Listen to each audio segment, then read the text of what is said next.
Hello and welcome back to the Chronicles of a Gooner, the Arsenal podcast, part of the 90 Min Network, currently brought to you by our good friends over at Athletic Greens. As ever, I'm your host, Harry Symeou, and on this edition, we're going to be reviewing the weekend's Premier League action. We're also going to be discussing the sacking of Rafa Benitez, a manager that many Arsenal fans wanted to see come in to the club when Mikel Arteta was up against the rope. So we're going to be discussing all of that.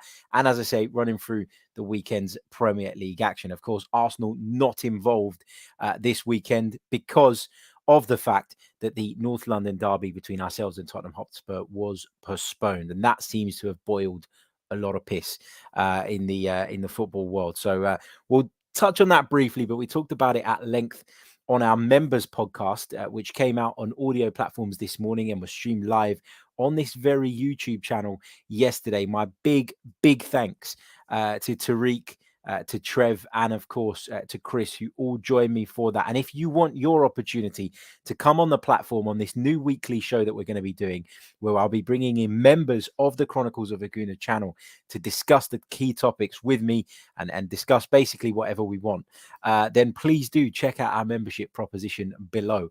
The link is in the description and you can have a look into that if you so wish.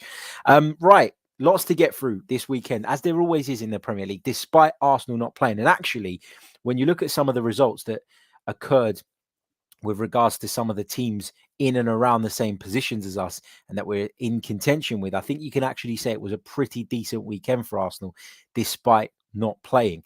Let's kick off, though, with the game that took place on Friday night. And that was the game between Brighton and Crystal Palace. Now, this is a weird one, right? Now, as many of you will know, I've got a bit of a soft spot for Crystal Palace. Okay, I don't support them; they're not my second team. I hate when people say they've got a second team, but I was born and lived very close to Crystal Palace's ground when I was a little kid. So for me, one of the first games I actually attended when my dad was busy working and couldn't take me was with a friend and his dad who were Crystal Palace fans. So I got to go to Selhurst Park at a really young age. And although my heart always belonged to the Arsenal, and I'm sure you've heard this story before, Crystal Palace are a team whose results I always look out for, apart from, of course, when they're playing against us.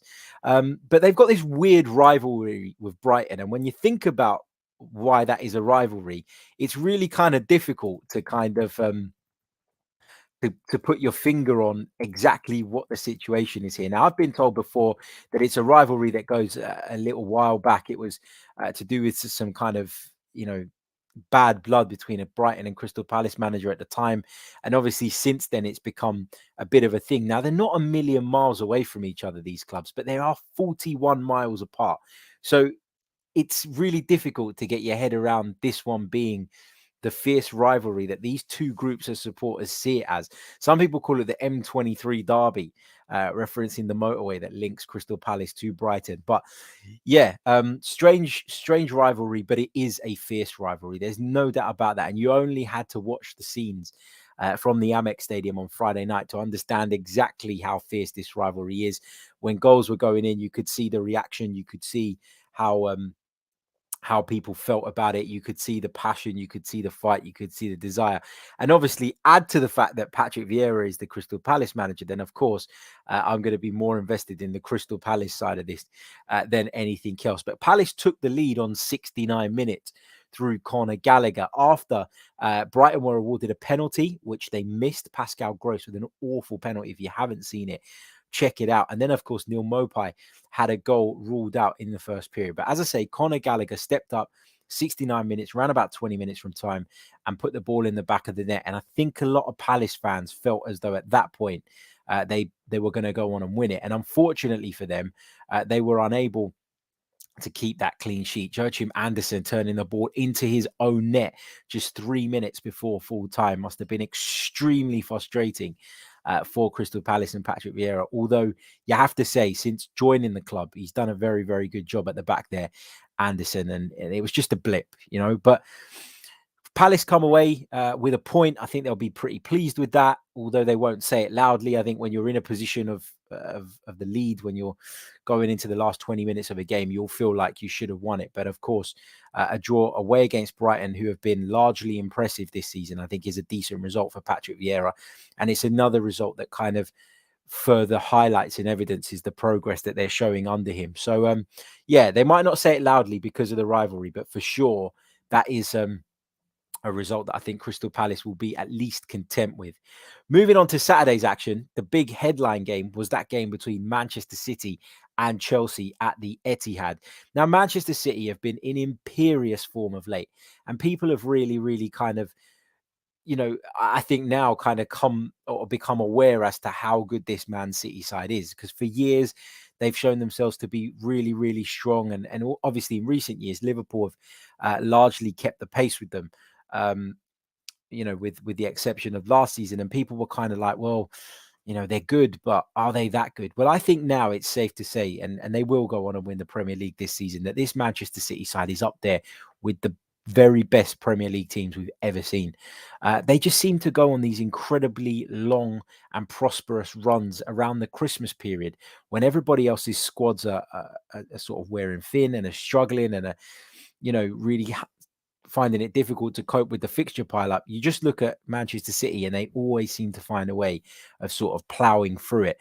And with very little room, or with very little in terms of errors.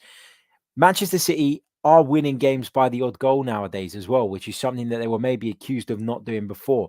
It was always Manchester City had to click into full gear, otherwise they weren't going to win a game. Well, what you're seeing now is I think you're seeing more defensive solidarity. I think you're seeing a more adaptable approach.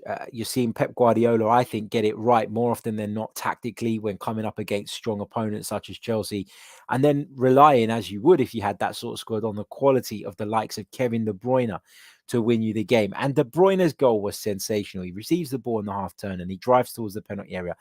And for me, as an Arsenal fan who grew up watching the club in the mid to late 90s, that goal from Kevin De Bruyne, and I don't know what you think, it reminded me of Dennis Bergkamp. The way he kind of sets the ball out to his right, glances up, spots the goalkeeper's position and understands that there's there's a gap in that corner, but with very little backlift manages to just guide the ball into that corner, and it was inch perfect. And I think I think it was fantastic. Brilliant goal from De Bruyne, who I rate incredibly highly. I don't know about you guys, don't know about you Arsenal fans, but for me, that reminded me of a peak Dennis Bergkamp goal, which is maybe why I enjoyed it so much. Moving on, there was a big game in the Premier League at 3 p.m. on Saturday between Newcastle United and Watford. Remember, Newcastle United going big in the transfer market. Kieran Trippier's coming, as has Chris Wood, a player that was brought in for big money, and people were kind of asking questions, weren't they, about that price tag, £25 million. How much of that was because Newcastle feel he's worth it, and how much of it was because they felt it was worth taking him away from Burnley? I genuinely do think that was a factor in their decision to meet that release clause for Chris Wood. But Chris Wood, I don't think, did an awful lot. It was Alan Saint-Maximin, a familiar hero, who popped up with Newcastle's goal just after the halftime break. And what a goal it was. But as frustrating as it may be for Newcastle, they shouldn't be surprised to see that they conceded a goal late on. João Pedro with a really good header to level the score in just 3 minutes before full time. And I think Claudio Ranieri's reaction to that told you all you need to know about how much he valued that goal. Newcastle, every time you feel like they're going to start sort of put a run together and start to get out of the shit, like they threatened to do against a relegation rival on the weekend, they have a lapse defensively, and then they were punished. And unfortunately, they're in serious danger now off the back of that. That was a 6-pointer. It really was. And in the end, the draw is not that much good for either of those two sides. Although I think Watford will see it as a better result, given they were away from home and given they came from behind in the circumstances they did. But look, Newcastle are in serious danger. We'll come on to look at the table at the end of the show, but there's lots of reason to be concerned. Norwich City picked up a victory. They beat Everton by 2-1 at Carrow Road. It was a Michael Keane own goal that put the Canaries in front before Adam Eder popped up just 2 minutes later to double their lead. Richarlison pulled a goal back on the hour mark with an acrobatic finish, but unfortunately for Rafa Benitez, that wasn't enough. And as a result, the Spaniard has been sacked by Everton Football Club. Now, I do want to kind of just touch on the Rafa Benitez sacking, because for me, this further shines the light on the problem at Everton and behind the scenes at Everton, more so, I think, than it shines a light on Rafa Benitez as a manager. Now, Rafa Benitez has proven throughout his managerial career that he's a very good manager. There's no doubt about that. He's won league titles. He's won European trophies. He's done good jobs pretty much everywhere he's been. Newcastle fans, even though that wasn't the most glamorous of jobs he's had, and he was at one stage working in the Championship and then brought them back into the Premier League, Newcastle fans hold him in extremely high esteem, because not only does he often get results and work a team very, very well, he's always very honest and very good, I think, at sort of getting fans on his side and getting the board on his side. And if he feels like the board are not quite helping him as much as he wants, then he will call them out. And he's very good at playing that whole game around managing the fan and player relationship and fan and club relationship and using that to his advantage. But I think with Everton, what you've got here is you've got a side who are suffering from overspending on bang average players, not just last year, not just the year before that, but actually for the last 5 or so years. Now, I read a stat on Twitter, and I haven't gone back to check this out, but off the top of my head, it feels pretty accurate. I read that they've spent close to £500 million on players in the last five summers, in the last 5 years. That's mad money. That's crazy money. To think that Everton are shelling out that kind of money every single year and seeing very little in terms of returns and results, I think, as I said, is more telling about the state of the club behind the scenes as opposed to the manager. Rafa isn't at his best. And I agree with Jack here in the comments where he says Rafa is washed now. He's been poor for a good while. He was bang average at Newcastle. I think you're being a bit harsh that he was bang average. I think he worked under difficult circumstances at Newcastle. But where I do agree with you, Jack, to a degree, is that he's not at his best anymore. And maybe the game's moved on a little bit and he's been left a bit behind. But when you think that people like Ronald Koeman have been there, who I think have proven again themselves to be not the very elite in terms of managers, but managers of a very good level. When you think that Carlo Ancelotti was there, and even with Carlo Ancelotti, with all the titles and all the honours that he's got behind him, he couldn't quite fulfill Everton's expectations. Obviously, he left the club to join Real Madrid, but during his time at Everton, there were moments where you looked and you went, yeah, he's doing okay. And there were other moments where you thought, well, this is not really working. And then you go and get Rafa Benitez. All three of those guys are very accomplished managers in their own right. And I think when three of them struggle to achieve what it is that the club are after, or at least say they're after, then I think you need to start asking questions about what is going on behind the scenes. Any club, with all due respect to Alex Iwobi, that pays that sort of money for Alex Iwobi has got a serious issue behind the scenes. And I think, as I said, when you look at that group of players and you look at that squad, it's very average. I think it's very poor. A lot of people have said that, no, they're much better than what their league position suggests. Obviously, 16th place is not where Everton should be. But outside of Luca Dean, who obviously they've allowed to go in this transfer window, Dominic Calvert-Lewin, who of course is unavailable at the moment, or has been unavailable for a while, and Richarlison, there's not a single player in that squad I look at and go, yeah, you know what, I'll take him at Arsenal. And that is damning. That is a damning indictment of where that club are at, that they've spent £500 million, or at least close to it, over the last 5 seasons. And they literally have 2 assets remaining at their football club. I think that's a real, as I say, damning indictment of the way Everton Football Club has been run. And then you hear that they're going to go and pinch Roberto Martinez, or that he's at the top of the list, and they're trying to bring the Spaniard back in. Now, he currently manages Belgium. And actually, Roberto Martinez is where this whole Everton cycle of chopping and changing, in my opinion, overrated managers began. So you're going to go back to that? If you look at what Everton's problem is, I think it's a holistic problem. And I think that they need to bring in a project manager Graham Potter's been mentioned. It's understood that he's not interested in the job, but Graham Potter is the right fit in terms of the type of manager that I believe Everton should be looking at.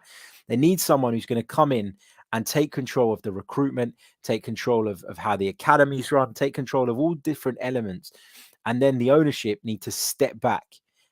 Ownership need to sometimes accept and understand, and I think this is the case of a lot of clubs, that they're not football experts. They might be business experts, which is why they are where they are and why they're in a position where they can afford to buy these big football clubs, but they're not business people. They're not football people. And I think that Everton have interfered too much with the managers and interfered too much. It's all good throwing money at things, but if you throw money and you waste it, then you might as well burn it. It's honestly, it's that bad. They've pissed away, excuse my language, big amounts of money, and they've got absolutely nothing to show for it. So yeah, I would be trying to get Graham Potter in, but I'm sure somebody like Graham Potter, who, by the way, has reportedly ruled himself out of it and said he's not interested in talks. I think somebody like Graham Potter will want certain assurances that I just don't think this Everton board, unless they're going to change dramatically, unless they've had a bit of an epiphany, are gonna promise him, and that's the issue here. It's a bit of a poison chalice at the moment, the Everton job. Duncan Ferguson taking charge for the time being, and of course, if you remember back when he took temporary charge previously, they did have a little bit of a bounce. He's a great character, Duncan Ferguson. I love Duncan Ferguson, but has he got the credentials to take Everton onto the next level? I don't think so.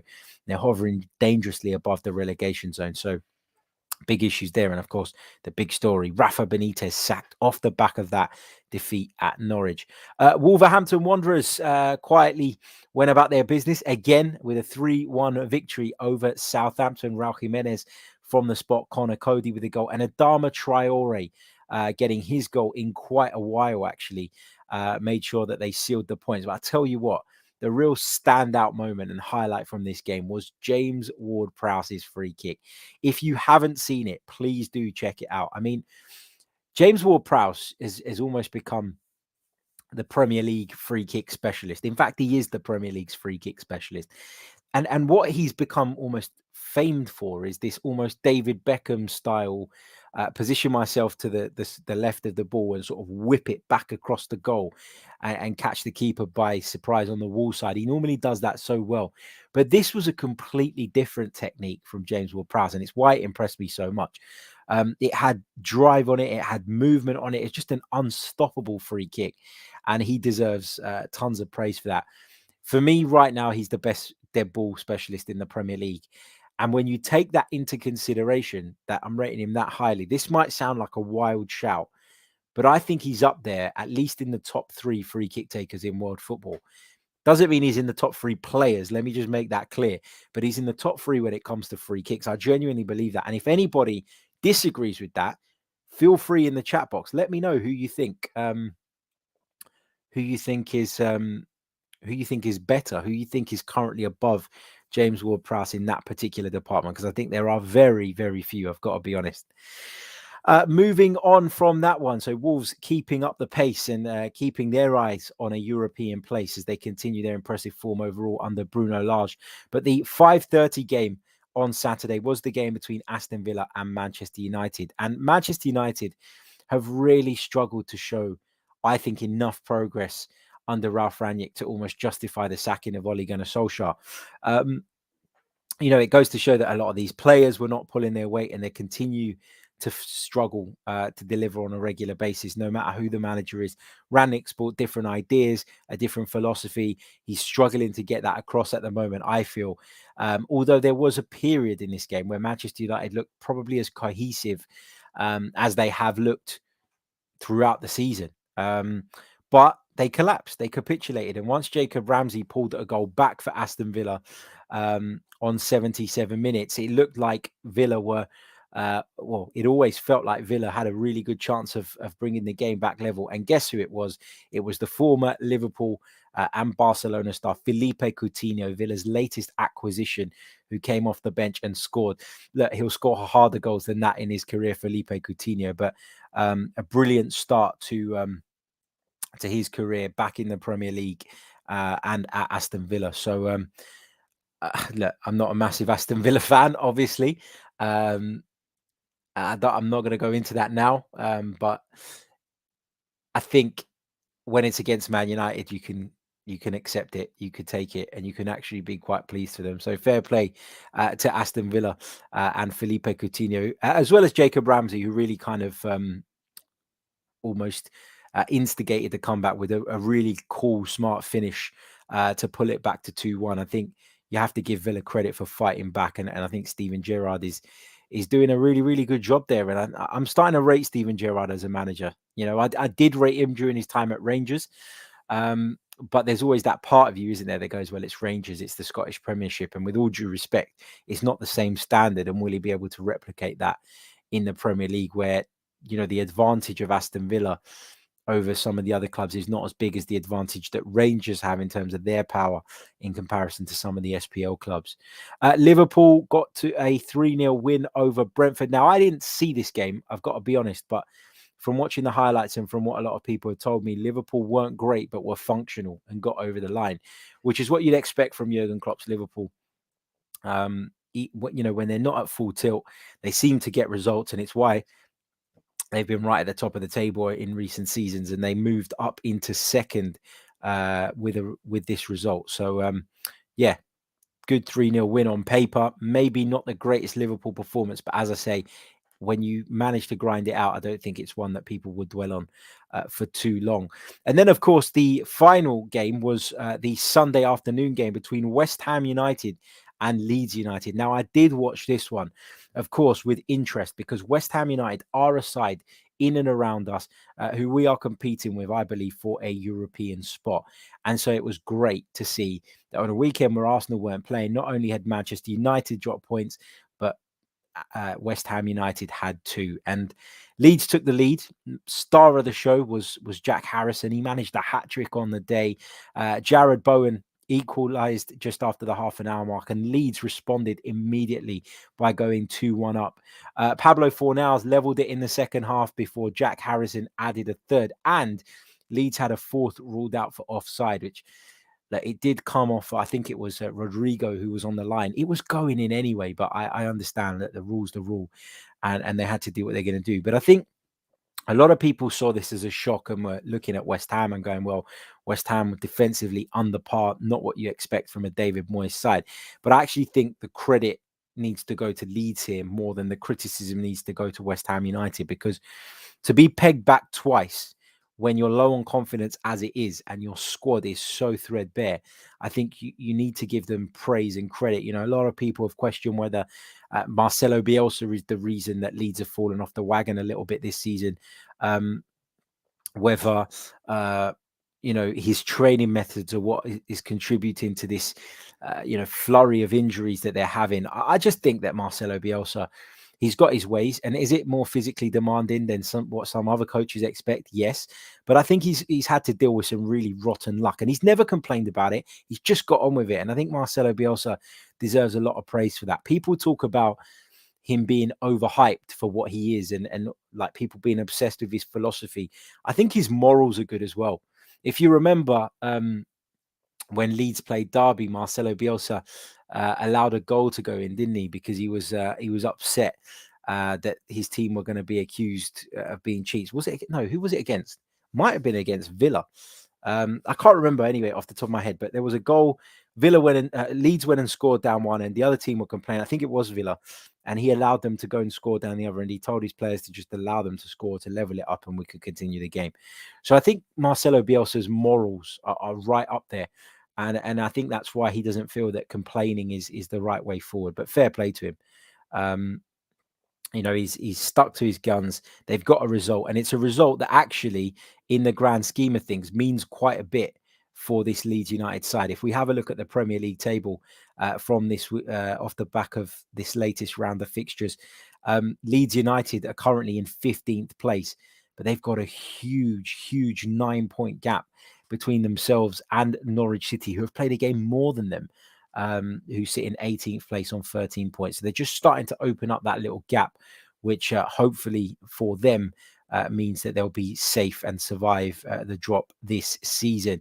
If we move further up the table, Aston Villa despite pulling off a decent result against Manchester United. Well, they've had a couple of defeats in recent weeks. In fact, prior to the Man United game, they'd lost 3 of their last 4, which is why they're down in 13th position. Southampton still maintaining a good cushion between themselves and the drop zone, despite the fact that they were beaten at Wolves this weekend. But if we take it further up, Wolverhampton Wanderers are in 8th place, but they're only 2 points behind Spurs.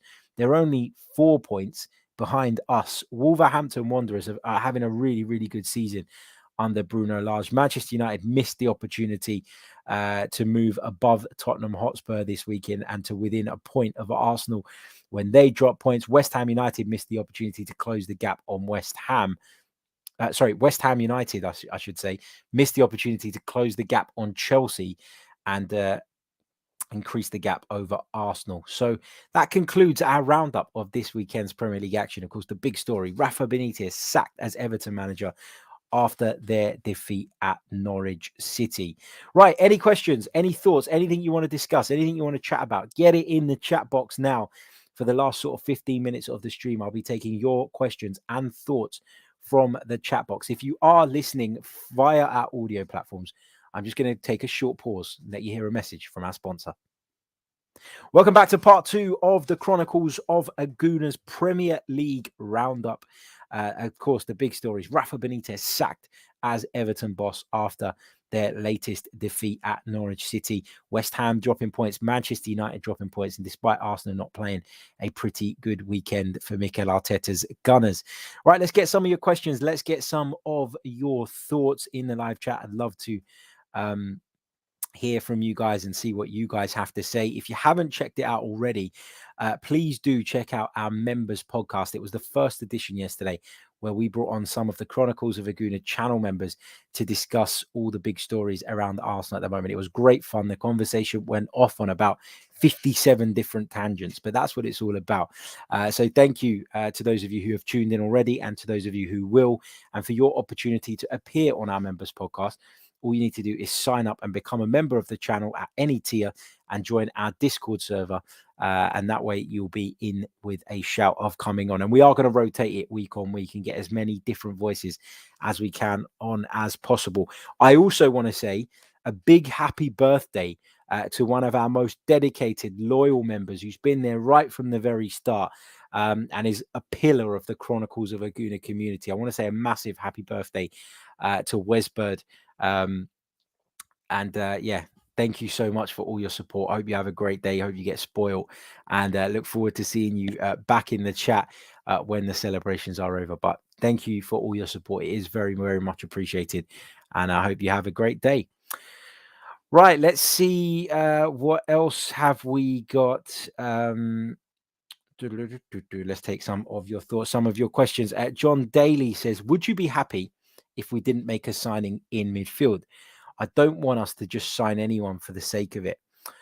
Look, the thing is for me, John, is when we were talking about the transfer window that we had last summer, I was adamant that for me, although we'd done a lot of good business, that we'd missed the trick in not bringing in an additional midfielder.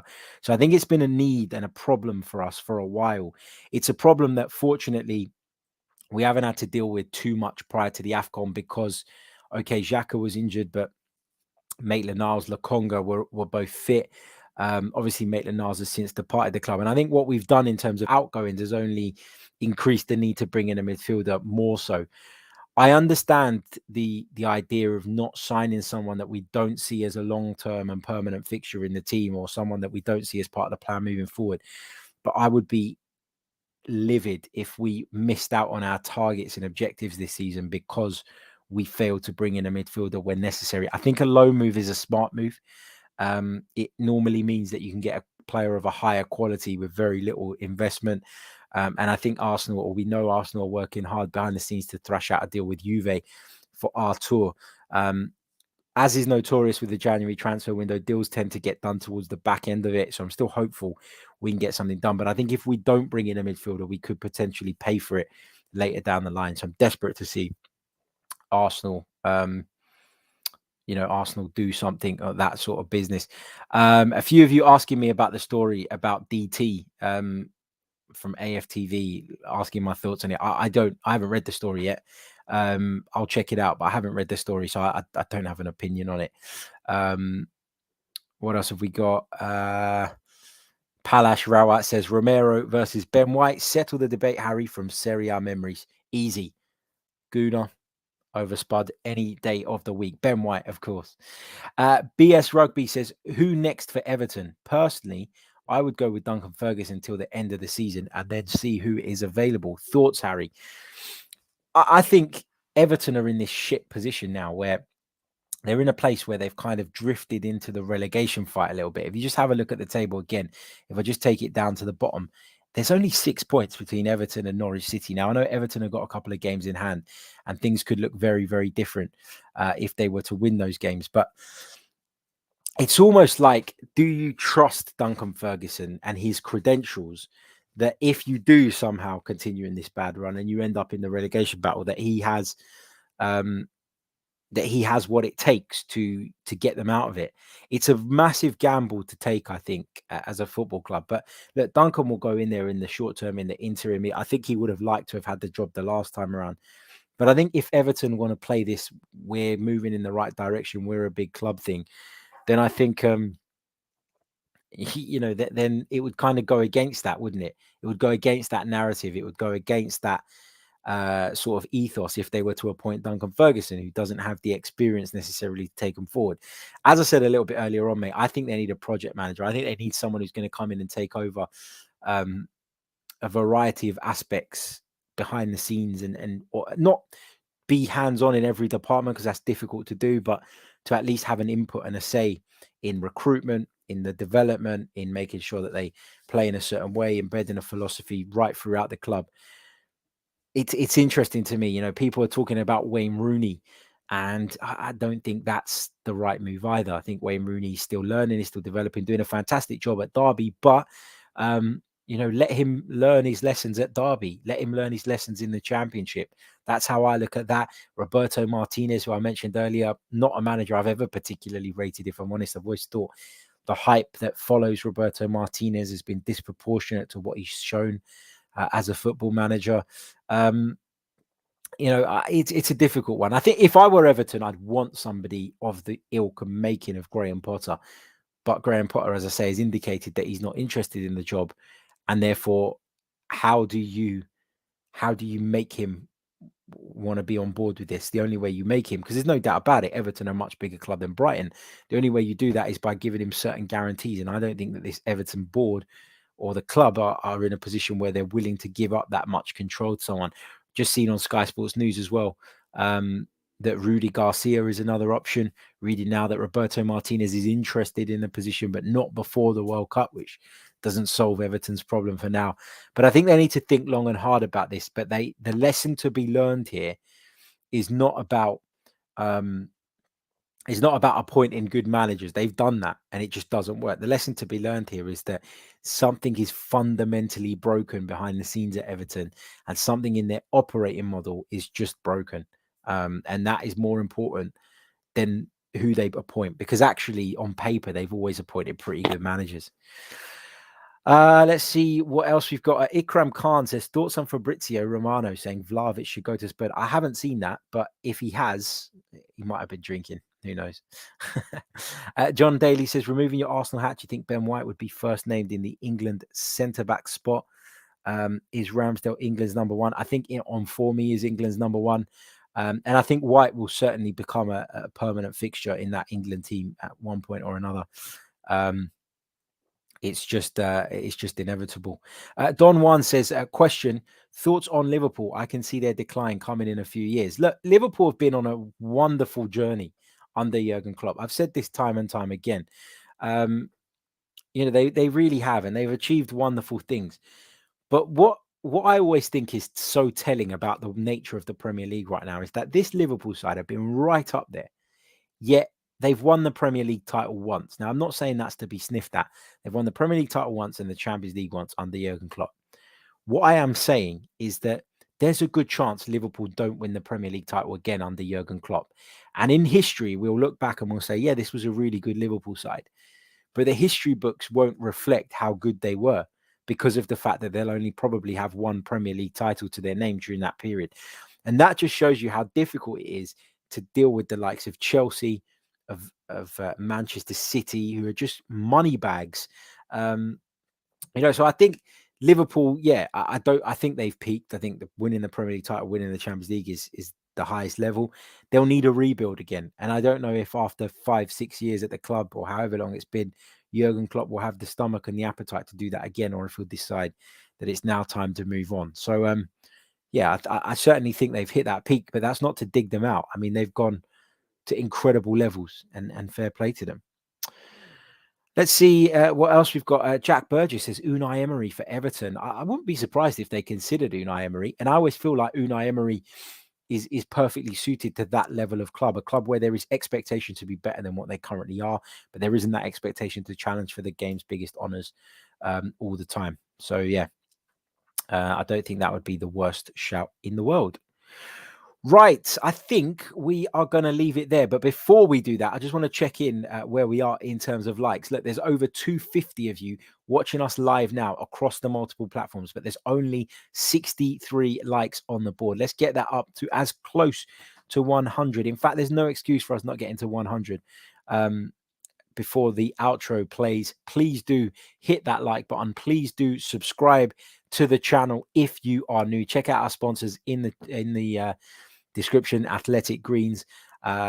Please do get involved. Support the channel. If you support Athletic Greens, you're supporting me and the Chronicles of a Gooner. I'll be back later on today, where I'll be joined by Dan Potts at 5 p.m. for our Transfer Daily Show. We'll be talking about some of these rumours and getting Dan's thoughts on some of the players that we're being linked with. I'm sure you're sick of hearing from me.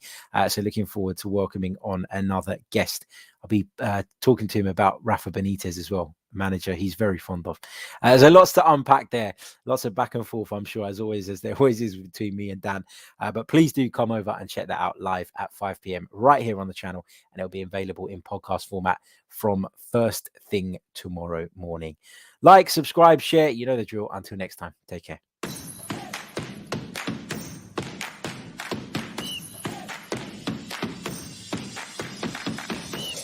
You're listening to the Chronicles of a Gooner, the Arsenal podcast. I'm Martin Tyler, and you're listening to Harry Symeou.